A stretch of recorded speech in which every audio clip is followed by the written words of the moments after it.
太古沙海入口处，许多原本进入太古沙海的欧阳天族小辈都站在这里，但更多的却是欧阳天族的老一辈们。为首的便是那位天神境老者，欧阳天族的护族长老之一欧阳明长。但无一例外，他们的脸上都写着担忧二字，担忧的望着那道他们无法靠近的黑色漩涡，渴望着奇迹的出现。忽然漩涡蠕动，又有许多小辈冲了出来，他们焦急万分，靠近后直接跪在了欧阳明长面前。长老大人，我们没用，根本无法承受太古沙海的惩罚之力。那太古沙海内的惩罚太厉害了，林宇大哥好像快不行了，但狂飞哥也撑不住了，恐无法将林宇大哥带回来。那些小辈一边擦拭眼泪，一边讲述着事情。林宇他真是怎么如此无知啊，这里可是太古沙海，他那伪装的手段怎么可能瞒得过太古沙海啊。闻言，欧阳天族老一辈们一个个哀声连连，嘴上埋怨，实则担忧。而欧阳明长目光闪烁，似是在做着某种艰难的决定，最后说道：去告诉狂飞不要管林宇了。他此话一出，在场所有人皆是神色一僵，旋即同时看向欧阳明长。此举无疑是让欧阳林宇等死。长老大人，许多人似乎是想开口求情，但话还未说出，欧阳明长便说道：执意进去，那也是林宇自己的决定，他的陨落已是难以接受，就更不能将狂飞也搭进去了。欧阳明长此话一出，众人那到了嘴边的话也说不出来了。是啊，欧阳林宇确实是他欧阳天族的天骄，是未来的栋梁，可欧阳狂飞同样是他欧阳天族的天骄啊，甚至天赋更强，还犹豫什么？还不快去！欧阳明长看向那些小辈，闻言，众小辈立刻起身，向太古沙海入口狂奔而去。而欧阳明长则是长出一口气后，闭目抬头，袖口内那干枯的手掌剧烈颤抖。他是看着欧阳凌雨长大的，也曾畅想过欧阳凌雨等天骄从他们手中接过欧阳天族旗帜的时刻，可现在却要让他做出放弃欧阳凌雨的决定，没有人比他更痛。唰！可就在此时，黑色漩涡之中，一道身影被丢了出来。定睛一看，欧阳明长那无神的双眸顿时明亮，甚至感觉难以置信，但还是赶忙挥动长袖，释放出柔和的武力，将那飞来之物接住。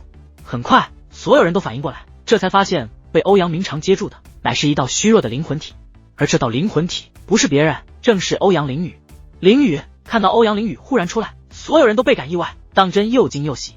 毕竟就在刚刚，他们可是给欧阳凌雨判了死刑，况且按照那些出来的小辈说，就算能出来也绝不可能这么快，实际上是根本不可能活着出来了。这到底是怎么回事？莫非是太古沙海饶了欧阳凌雨一命？不解之际，人们看向那黑焰漩涡，这才发现一道身影站在那里。看清此人，人们恍然大悟，并非太古沙海饶其一命，而是有人救其一命。救人者乃楚风。楚风什么都没说，转身消失在了漩涡之中。而那欧阳明长则是终于松了一口气，这次算是欠了人家楚风一个天大的恩情。楚风之所以做出这个决定，也是想结下一个善缘。他自己确实天不怕地不怕，可是他还有很多朋友，这个时候多一个朋友肯定比多一个敌人强。欧阳凌雨得救之后，可谓是皆大欢喜。欧阳天族的长老们立刻对其进行救治，虽说很快欧阳凌雨便遭受禁药反噬，可以他们的能力总归还是能够保住欧阳凌雨一条命。至于那些小辈也是帮不到什么忙，于是也是在欧阳明长的命令下纷纷返回太古沙海。虽然也知道有楚风这种妖孽在，他们欧阳天族的小辈很难有太大收获，但就算是去见见世面也总归是好事。毕竟太古沙海一直以来是他们的一个心结，对于此地确实是有执念。不过这一次欧阳明长对小辈们下达了死命令，试炼可以继续，但要保证自身安全。欧阳狂飞还坐在先前的位置，不止心情好了很多，身体也好了很多。忽然一道结界之力将他笼罩，楚风也出现在了他的面前。楚风，林雨大哥呢？见楚风这么快就回来了，欧阳狂飞赶忙询问。死了。楚风道。啊！闻言，欧阳狂飞双眼瞬间变红了起来，整个人也像泄了气一样。他没有丝毫责怪楚风的意思，他很清楚欧阳凌雨本身就已经很虚弱，死掉并不意外。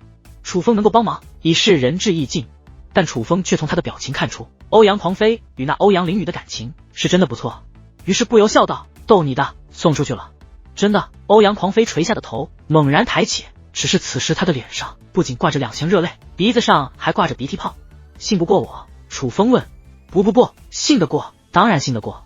欧阳狂飞一边擦拭鼻涕眼泪，一边脑袋快速摇动。别担心他了，你们族内长辈处理的了，倒是你还想不想继续深入太古沙海了？楚风问。想，我当然想。那道门都好不容易被你打开了，我岂有不进去的道理？欧阳狂飞说道。那就配合我这阵法，能让你恢复快些。楚风道。欧阳狂飞虽然虚弱，但好在他服用的禁药并非增加战力那种，而是增加承受能力的，反噬变也没有那么强。他自己本身就能调节，楚风的结界之术则能够更快的帮他恢复。不仅是他，一路上能帮的，楚风都会顺带帮一下。既然决定结善缘，那就结到底。但哪怕楚风愿意出手相助，每个人的体质也各有不同。原本几千名欧阳天族小辈，最终能再跟上大部队的，已不足100名了。但近100名却是欧阳天族真正的精锐天才，甚至除了欧阳狂飞之外，还有其他5名小辈也都达到了真神境。但根据欧阳狂飞亲口所述，这些人虽然也是一品真神，但实力皆不如他，他才是欧阳天族最强小辈。而无论是何修为，欧阳天族的小辈们对楚风都是感恩戴德，态度比之前又有了不小的变化。不过楚风并不在意这些，他最欣慰的还是小鱼儿的状态，因为无论他怎么观察，小鱼儿的状态都确实与正常时候没有区别，这让楚风心里悬着的一大块石头倒是放了下来。虽然不知小鱼儿究竟损失了什么，但只要人没事，楚风日后就还是有办法补偿他。眼下以楚风为首，楚风等人仍在太古沙海上前行，他们早就走过了那道开启的大门。起初一切正常，但随着他们的深入，太古沙海也是出现了变化。头顶的黑色雾气以及下方的黑色海水翻滚的幅度都在逐渐变小，直到此刻，楚风等人下方的海域还有一点点的波浪泛起，但前方不远处那一望无际的海面竟如镜一般，莫说浪花，连一丝涟漪都没有，安静的诡异，且每个人都能感受到一股危险的气息也自那平静的海面袭来，渗入每个人的身体。这种放在明面上的危险气息，分明是在警告他们前方不简单，那致命的杀意应该就在前方了。诸位，若是等一下我承受不住，麻烦帮我一把，一脚把我踹出来。我呀，还是觉得活着比较重要。欧阳狂飞对众人说道。我也一样，俺一样。欧阳天族众小辈纷纷表态，而楚风则是看向了小鱼儿，小鱼儿也正笑眯眯地看向楚风。楚风能够明显看出，负伤之后，反而小鱼儿脸上的笑不像是装的了。做好准备了？楚风问。嘻嘻，小鱼儿没有说话，反而忽然小嘴一咧，露出了一抹坏笑。唰，海浪溅起，化作一条直线，直奔太古沙海深处而去。小鱼儿欢快的声音也是随之传来，我要做第一个，大哥哥为我殿后。见状，楚风无奈摇头，这个丫头哪怕长大了还是这么古灵精怪的。但紧接着楚风也是冲了过去，可刚踏入那片平静的海域，便感受到了一股强烈的杀意涌入心头，进入脑海。那不是寻常的杀意，不仅引人恐惧，还会扰乱神智，若是被这杀意乱了神智，将极其危险。诸位听着，雾气于海中，杀意更浓，绝不可踏入，务必保持清醒，若是感觉意识难以支撑，不要犹豫，立刻离开，否则怕要命丧于此。楚风回头对龙城宇以及欧阳狂飞等人丢下了这句话，但却并没有等他们，而是快速的向小鱼儿追赶而去。楚风现在只想护得小鱼儿安然。小鱼儿与楚风速度太快，很快便消失在了众人视线中，就好像那杀意对他们没有影响一般。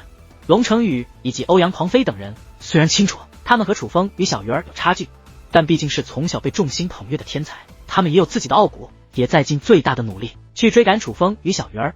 不过有傲骨的可不止他们，能坚持到这里的每一个都有。可傲骨这东西拥有的同时，也一定要拥有理智与自知之明，否则便会成为祸害。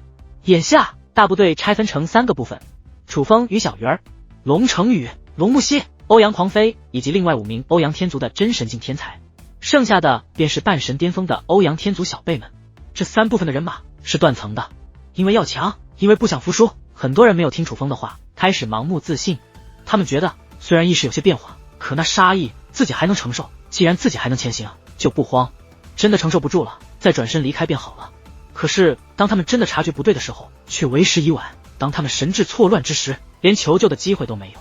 眼下一个人便被彻底扰乱了神智，但他连呼救的想法都没有，因为他已经忘记呼救。在其丧失神智的同时，原本平静的海面忽然出现强大的吸力，将其直接从半空之上拖拽到太古沙海之中。见此情形，有保持清醒者第一时间就是施展手段营救，可是没用，仿佛一瞬间对方就消失了一样，连气息都感受不到。有胆大的干脆进入海水之中，可却如楚风所说，海水之中的杀意果然比空中恐怖数倍不止。凡是进入海中之人皆是疯狂挣扎，但却很快被吸入海底深处。不要入海，不要入海！现在所有人全部退回去，随我离开这片海域。有一位女子反应过来，大声劝阻。虽然修为相差不多，可她显然在族内身份不凡。她一开口，所有欧阳天族之人纷纷听从，跟随那女子向来时的方向返回。危险已经发生，他们便清楚他们此行便只能到达这里了。甚至那些被吸入海中的族人，多半如他们的先辈们一个下场，还会回来，但只剩尸体。他们并没有彻底离开太古沙海，而是退到了沙溢覆盖之外，并未等待太久。龙成宇等人也都回来了，无一例外，脸色很是糟糕。道德最后便只剩下楚风与小鱼儿2个人。这鬼地方真不是人待的，我们终究是白忙了一场。看来能否解开此地谜团，便只能靠那2个妖孽了。欧阳狂飞无奈叹息，但没有丝毫不甘，因为亲身尝试过，他已没有遗憾了。他所到达的地方，就是他自身的极限。我们等他们吗？欧阳天族其他小辈看向欧阳狂飞，别等了，万一他们试炼成功，这里又有回到入口的传送阵，他们直接传送回去了，咱们在这等着有什么意义？说句丧气话，他们真的出现意外，咱们在这等着更没意义，咱们根本没救他们都能力。欧阳狂飞此话说的不好听，但人们却也觉得很有道理，包括龙成宇和龙木熙。当然最主要的是，他们2个更相信楚风和小鱼儿，于是他们便都返回了那座欧阳天族搭建的临时宫殿。当他们回去的时候，欧阳天族的族人没有丝毫责怪，他们都清楚自己族内的小辈已经尽力了。而眼下楚风与小鱼儿并肩而行，但他们所在的海域与先前又有不同。头顶的黑焰与下方的海水依旧平静如水，可是黑焰之中却映射出无数只巨大的红色眼眸，诡异阴森。最主要的是，那不像是虚假的，更像是真实的生物。而海水之中则是映射出一张张布满獠牙的大嘴，与黑雾中的红色眼眸一样，同样给人一种无比真实的感觉。虽看不清他们的全貌，可只要掉入海中，便绝对有被他们吞噬的风险。当然最可怕的仍是那股杀意，那杀意始终在无形间攻击着他们，并且越来越强。就连楚风与小鱼儿也是无法快速飞掠，不得不踏空而行，行走的速度也是不敢太快。然身处于如此凶险之地，小鱼儿却没有丝毫慌乱，反而嘴角始终带着一抹笑容，笑意很淡，不仔细看根本就看不出来，但却很甜且很满足。因为他不仅与楚风并肩而行，担心他出现意外的楚风还紧紧地抓着小鱼儿的手，2人如此也有些时候了。小鱼儿则希望这试炼之路能更久一点，他很享受这样的时光。